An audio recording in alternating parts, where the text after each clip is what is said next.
Our next digital patriot is John Shalam. He has been, on a personal basis, a friend, a mentor, an inspiration to me and many. If it wasn't for John Shalam, many of us in this room would not know what the Dry Baltic Index is. Which is, by the way, John chairs our investment committee, and he taught us all about it, and he says we should pay attention to it because it really is an indicator of economic success and growth. John, as I say, chairs our investment committee. He cares. I know he cares more about our investment portfolio at CEA than he cares about his own portfolio. At least you worry more about it, because he feels he's giving us advice. We don't have an outside investment consultant. We're very rare as a nonprofit. But John has led us to many great things. He helped create our wireless division. So we got in the wireless segment of the business. He helped and said, you know, we should own our own building. And he insisted on it. So we went out and we looked at buildings and we bought a building, which is one of the best things we've ever done because we're getting 7 figures worth of rent. We have our own identity. We're right in Crystal City, right across from the Capitol. And it's been a great thing. He's done so much on a personal basis for so many of us. He's genuine as a human being, and it makes a difference. And as mentioned already by a couple of our digital patriots, he's living the American dream. He epitomizes what it means to be an immigrant, to come here and to make a difference, and to change the lives of hundreds, if not thousands, of other Americans. He inadvertently found himself in the car radio business, and he created a new path for himself, and he started a great company because of that.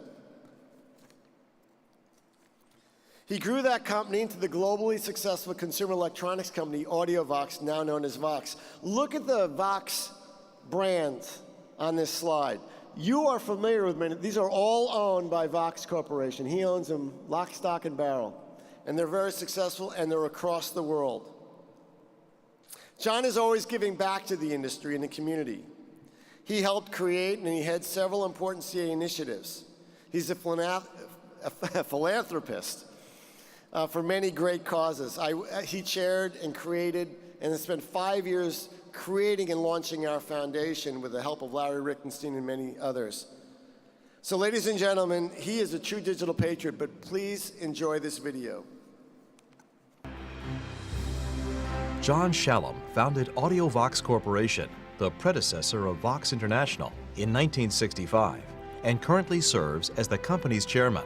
Through its wholly owned subsidiaries, Vox International is a global leader in the marketing of premium speaker systems, consumer electronics, and a variety of mobile electronics. Shalam also serves as chairman of the CEA Foundation and CEA's Investment Committee, and was instrumental in helping CEA expand its scope to include the wireless communications industry.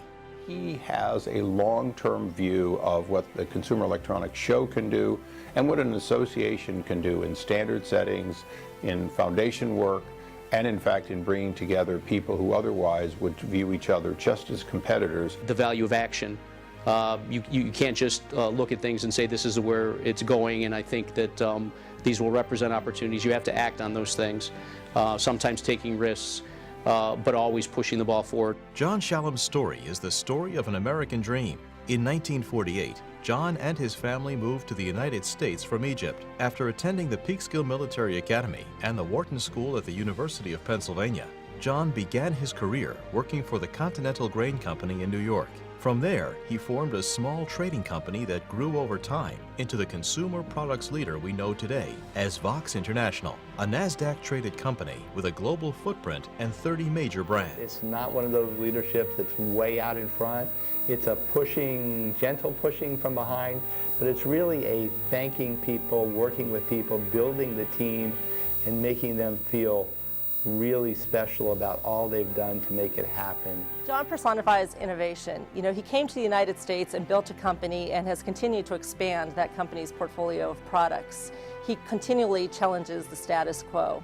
You know, he, his wife Jane, and the entire Vox family are strong supporters of our industry. An advocate, an entrepreneur for the industry, but also as a leader to the people in our industry. He really reaches out and brings everyone along. AudioVox has ridden the wave of technological innovation from its inception, often at the forefront of offering consumers new products that transform the consumer electronics industry.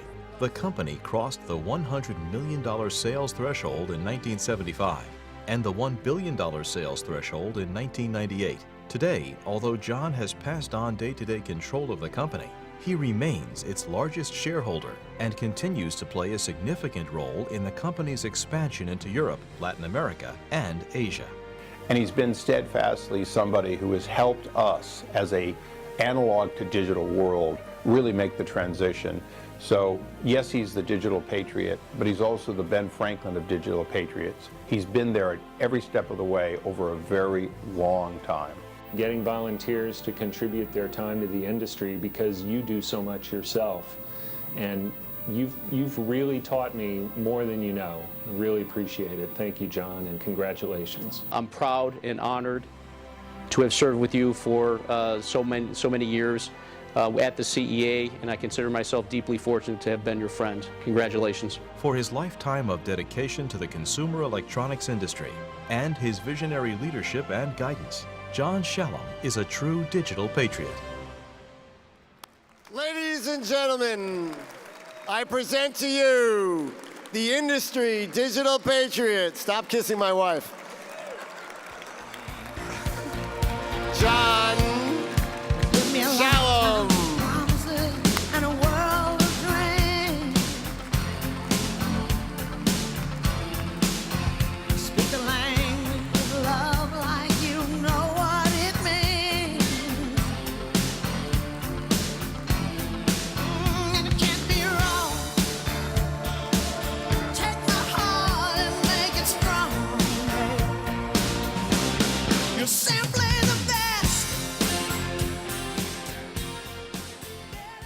I have to tell you, I'm totally overwhelmed by this reception, and as well by the dozens and dozens of congratulatory messages that I've received in the last month since this award was announced. It's really, I'm at a loss for words, honestly, in this video and the history of my company and of my life, and the things that I've done and that have been created here. Actually, Gary, you've covered it very, very well. There's not much else for me to add. But I did prepare some comments, and since I have them, maybe I should take a look at them anyway. But it's really, really a thrill to be here with so many friends in the industry and at CEA, so many people that I go back with. I've had shared so many experiences over the years, so many wonderful times, sat on so many different committees, made so many different plans, attended all these trade shows, and I think it's just been fantastic, and I think CEA is just a super organization, and I'm just happy that I've been able to spend some time to become associated with CEA over the years. Yes, I've tried to give back and make a contribution, but as well, CEA has done tremendous good for me as well and opened up my eyes to so many different situations. I've met so many wonderful people at CEA, serving on the bill, on the executive board and different committees. Many of the companies that we successfully acquired were the result of relationships that were created here at CEA, and I just cannot emphasize enough the importance of the networking and of the relationships that develop in this fabulous organization. And you meet terrific people, companies we've acquired, such as Bob Bouchard's company, Peter Lesser, who became our director as a result of our relationships here,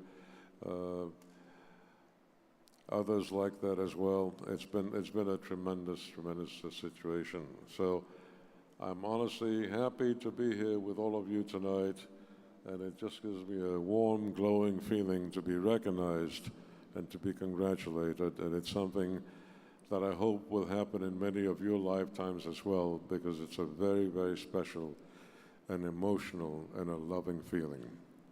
So now, the first thing I'd like to do, I have to put my glasses on for starters.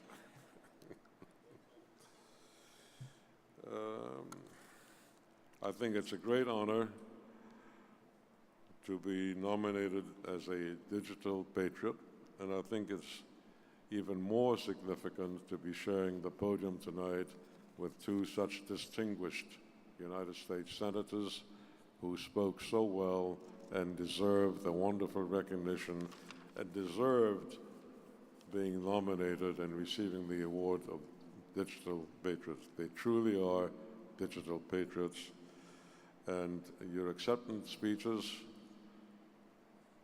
were truly inspiring, and I have to say, a tough act to follow. Impossible. So please join me again in congratulating Senators Amy Klobuchar and Ron Portman for their achievement.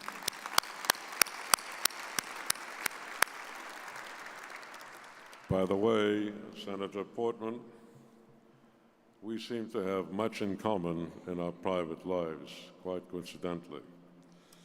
Both of our wives are named Jane. We both have 3 children, and we both enjoy riding bicycles, which I thought was very interesting. And I think perhaps this is a perfect formula for success. Maybe some of you want to emulate that.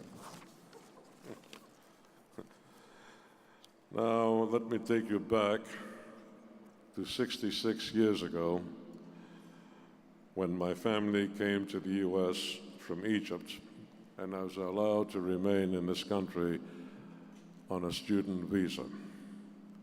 And 6 years later, when I graduated from the Wharton School of the University of Pennsylvania, I received a notification from the United States Department of Naturalization and Immigration that I must leave since I had completed my studies and I must return to Egypt.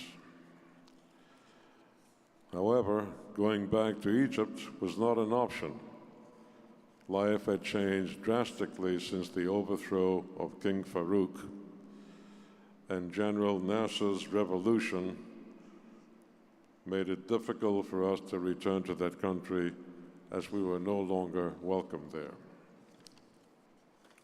Fortunately, a family friend referred us to an immigration lawyer who was able to introduce a private bill in Congress on a hardship basis. The bill, which was an amendment to the 1956 Farm Bill, passed. Yeah. And my mother, my twin sister, and I obtained resident status in the United States. 3 years later, I founded AudioVox Corporation, which is now known as Vox International, a NASDAQ-listed company which is close to achieving a turnover of $1 billion in annual sales and employs over 2,000 worldwide.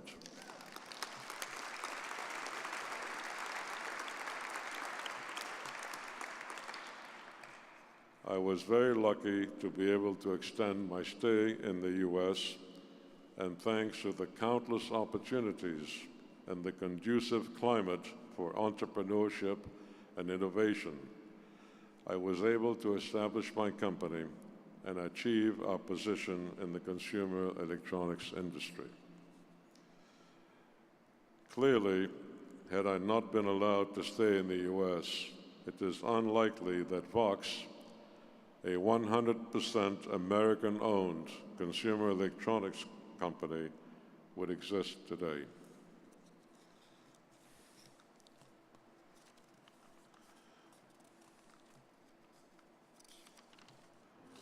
I cannot emphasize enough the importance of an immigration policy that encourages and rewards open immigration of qualified and promising candidates and those who can make a worthwhile contribution to our society and continue to drive the innovation movement through their energy, their knowledge, their desire to succeed, and in the process, build great companies that employ thousands of people in America.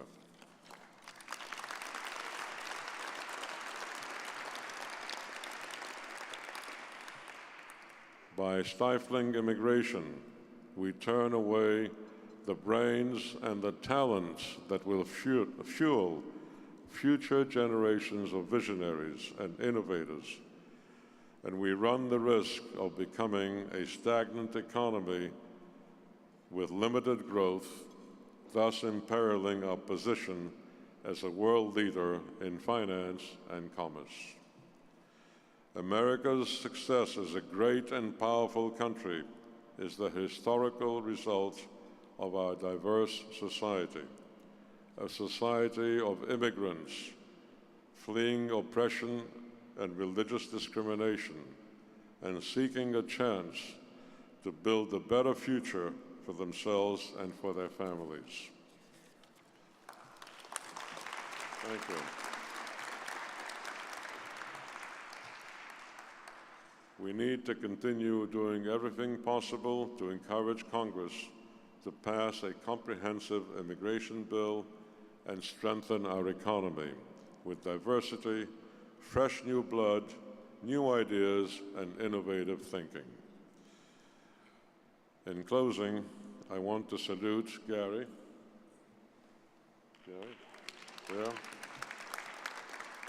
And salute the CEA, an organization that is so dear to me and which does so much to promote innovation, immigration, and maintaining a free and open market for our member companies, for our industry, for our children, and for our grandchildren to continue building and promoting successful companies.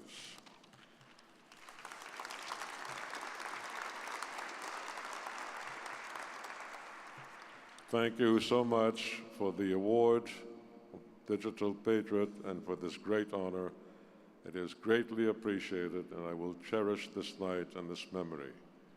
In the meantime, long live Gary Shapiro, and long live the Consumer Electronics Association.